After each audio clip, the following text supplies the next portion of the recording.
Bismillahirrahmanirrahim. Assalamualaikum warahmatullahi wabarakatuh. Selamat pagi, salam sejahtera bagi kita sekalian. Jumpa lagi dengan Aang Munawar yang selalu memberikan inspirasi tanpa konspirasi. Hari ini saya akan membahas mengenai ruang lingkup manajemen risiko perbankan. Karena memang sangat penting untuk diketahui, mulai dari definisinya, kemudian bagaimana ruang lingkup manajemen risiko perbankan ini, dan juga bagaimana fraud yang terjadi di perbankan. Nah, kalau kita lihat pengertian risiko, ya, menurut Emite dan kawan-kawan, ini risiko ini adalah the chance of loss atau kans terjadinya kerugian. Kemudian the possibility of loss, kemungkinan kerugian. Kemudian uncertainty, ketidakpastian. Kemudian the dispersion of actual from expected result, atau penyimpangan kenyataan dari hasil yang diharapkan. Kemudian juga dikatakan sebagai the probability of any outcome different from the one expected. Probabilitas bahwa suatu hasil berbeda dari yang diharapkan. Nah, sehingga definisi risiko ini sebagai kemungkinan penyimpangan negatif dari hasil yang diinginkan atau diharapkan, atau risiko sebagai suatu kemungkinan kerugian. Nah, menyangkut situasi di mana terdapat suatu kemungkinan terjadinya hasil yang tidak menguntungkan, unfavorable outcome. Nah, selanjutnya adalah bahwa risiko ini adalah suatu situasi yang objektif, eksternal, dan selalu ada walaupun individu yang terekspos kemungkinan kerugian tersebut tidak menyadarinya. Kemudian juga potensi terjadinya suatu peristiwa, event yang dapat menimbulkan kerugian bank. Nah, sebagai bentuk-bentuk peristiwa yang mempunyai pengaruh terhadap kemampuan seseorang atau sebuah institusi untuk mencapai tujuannya. Nah, kalau kita cari lagi referensi menurut Bank Indonesia. Menurut Bank Indonesia, sesuai dengan peraturan Bank Indonesia nomor 5/8 PBI 2003, risiko adalah potensi kerugian akibat terjadinya suatu peristiwa tertentu. Nah, risiko dalam konteks perbankan merupakan suatu kejadian potensial, baik yang dapat diperkirakan maupun yang tidak dapat diperkirakan, yang berdampak negatif terhadap pendapatan dan permodalan bank. Risiko yang sudah diperkirakan atau expected loss sudah diperhitungkan sebagai bagian dari biaya untuk menjalankan bisnis. Yang disebut risiko yang memerlukan modal untuk menutup risiko adalah apabila kerugian yang terjadi melebihi atau menyimpang ekspektasi tersebut, yaitu risiko yang tidak dapat diperkirakan, unexpected loss. Risiko juga dapat dianggap sebagai kendala atau penghambat pencapaian suatu tujuan. Dengan kata lain, bahwa risiko adalah kemungkinan yang berpotensi memberikan dampak negatif kepada sasaran yang ingin dicapai. Nah, sehingga setelah kita memahami apa itu risiko, maka kita bisa mengukur derajat risiko. Derajat risiko ini adalah, ya, degree of risk, adalah ukuran risiko lebih besar atau resiko lebih kecil. Jika suatu resiko diartikan sebagai ketidakpastian, maka resiko tersebut akan terjadi bila terdapat dua kemungkinan hasil yang masing-masing mempunyai kemungkinan yang sama untuk terjadi. Nah, bentuk-bentuk resiko ada yang pertama adalah berupa kerugian atas harta milik kekayaan atau penghasilan. Yang kedua, berupa penderitaan seseorang. Kemudian yang ketiga, berupa tanggung jawab hukum. Dan yang keempat adalah berupa kerugian karena perubahan pasar. Nah, jika kita klasifikasi resiko, maka menurut sifatnya, maka ada 5.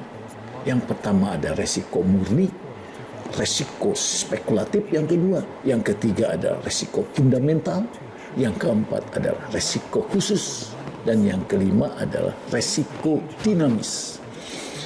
Kemudian menurut dapat tidaknya resiko tersebut dialihkan kepada pihak lain, maka ada yang dapat, ada yang tidak dapat. Yang ketiga adalah menurut sumber penyebab timbulnya resiko. Maka resiko dapat diklasifikasikan ada resiko internal, ada resiko eksternal. Nah, meningkat kita mendefinisikan apa itu manajemen resiko. Nah, manajemen resiko adalah proses pengelolaan resiko yang mencakup identifikasi, evaluasi, dan pengendalian risiko yang dapat mengancam kelangsungan usaha atau aktivitas perusahaan atau bank. Yang kedua adalah suatu pendekatan terstruktur, metodologi dalam mengelola ketidakpastian yang berkaitan dengan ancaman suatu rangkaian aktivitas manusia, termasuk di dalamnya adalah penilaian risiko, pengembangan strategi untuk mengelolanya, dan mitigasi risiko dengan menggunakan pemberdayaan atau pengelolaan sumber daya. Selanjutnya adalah manajemen risiko adalah pelaksanaan fungsi-fungsi manajemen dalam menanggulangi risiko, terutama risiko yang dihadapi oleh organisasi atau perusahaan, keluarga, dan masyarakat. Jadi mencakup kegiatan merencanakan, mengorganisasi, menyusun, memimpin, dan mengkoordinasikan serta mengawasi, termasuk di dalamnya mengevaluasi program penanggulangan risiko. Nah, kalau kita lihat lagi cakupan manajemen risiko perbankan menurut ketentuan BI nomor 5/8 PBI 2003, maka penetapan manajemen risiko bagi bank umum itu diantaranya adalah mengelola risiko, mengidentifikasi risiko, mengukur risiko, memantau risiko, dan melakukan pengendalian. Nah, ada pertanyaan yang harus dijawab di dalam mengelola atau memanage risiko dalam suatu perusahaan atau perbankan. Di antaranya adalah risiko apa yang dihadapi. Yang kedua, bagaimana dampak terhadap bisnis. Yang ketiga adalah risiko mana yang harus dihadapi. Selanjutnya, risiko yang dapat dihindari ini yang mana. Kemudian risiko yang dapat dipindahkan. Metode apa yang paling efektif untuk memanage risiko ini, dan bagaimana strategi dalam menghadapi risiko. Nah, ada beberapa istilah penting dalam manajemen risiko ini yang perlu diketahui. Yang pertama adalah peril, adalah peristiwa atau kejadian yang menimbulkan kerugian. Hazard adalah kondisi potensial menyebabkan terjadinya kerugian atau kerusakan, sehingga dalam hazard ini ada physical hazard, moral hazard. Moral hazard ini bisa sikap mental maupun suasana hati. dan juga legal hazard. Exposure adalah sumber risiko yang kemungkinan besar disebabkan oleh peristiwa yang telah terjadi atau pengulangan peristiwa yang sama. Nah, probabilitas adalah kemungkinan suatu peristiwa akan terjadi. Risk control adalah tindakan yang dirancang untuk mengurangi risiko seperti perubahan prosedur, perbaikan sistem, dan supervise tidak terjadwal. Sedangkan gambling adalah pengambilan risiko tanpa assessment yang rasional atau prudent, atau keterlibatan manajemen risiko. Nah, ketentuan BI nomor 5/8 PBI 2003 ini bahwa manajemen risiko harus terintegrasi.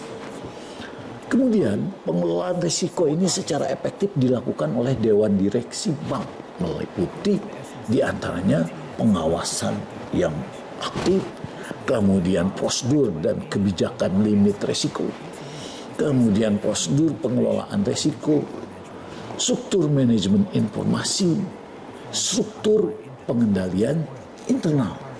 Nah, dalam jenis resiko bisnis yang kita ketahui adalah bahwa resiko bagi bisnis pada umumnya bersumber pada unsur ketidakpastian yang menyebabkan tertekannya profitabilitas atau bahkan menimbulkan kerugian.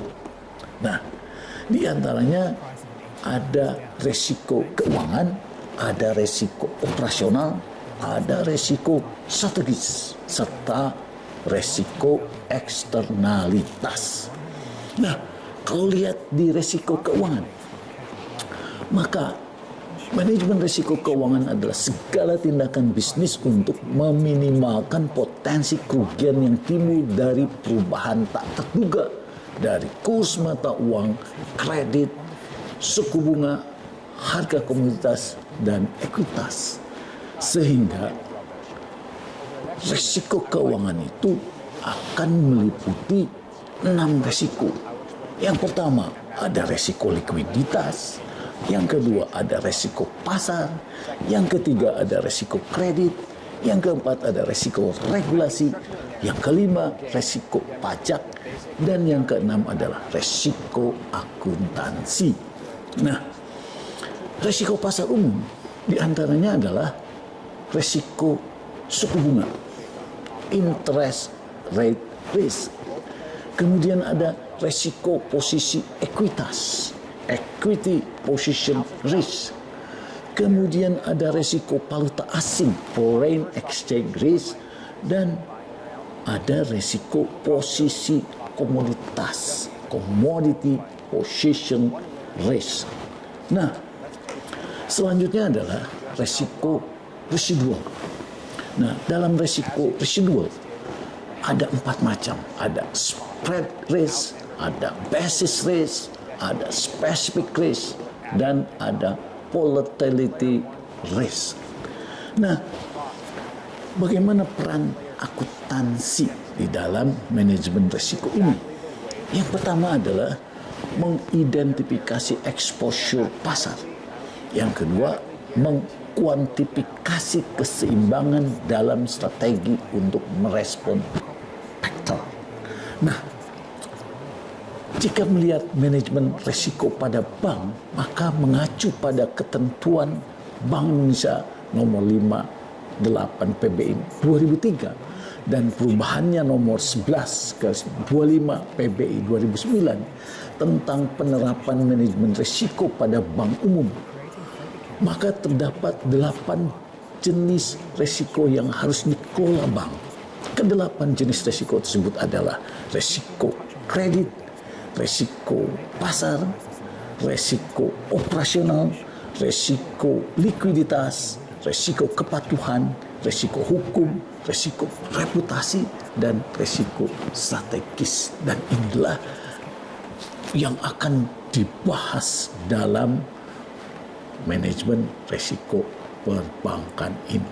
Dan banyak lagi ternyata bahwa modus-modus bagaimana resiko-resiko yang ada di bank ini yang perlu kita terus kaji agar resiko-resiko tersebut dapat dikendalikan dan dapat diminimalisir. Sampai sini dulu yang bisa saya sampaikan. Terima kasih atas perhatian saudara-saudara. Dukung terus channel ini. Assalamualaikum warahmatullahi wabarakatuh.